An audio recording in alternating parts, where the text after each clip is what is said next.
أعوذ بالله من الشيطان الرجيم. إن ربكم الله الذي خلق السماوات والأرض في 6 أيام ثم استوى على العرش يغشي الليل النهار يطلبه حثيثا والشمس والقمر والنجوم مسخرات بأمره ألا له الخلق والأمر تبارك الله رب العالمين.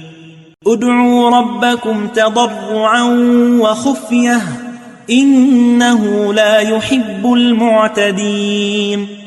ولا تفسدوا في الأرض بعد إصلاحها وادعوه خوفا وطمعا إن رحمة الله قريب من المحسنين.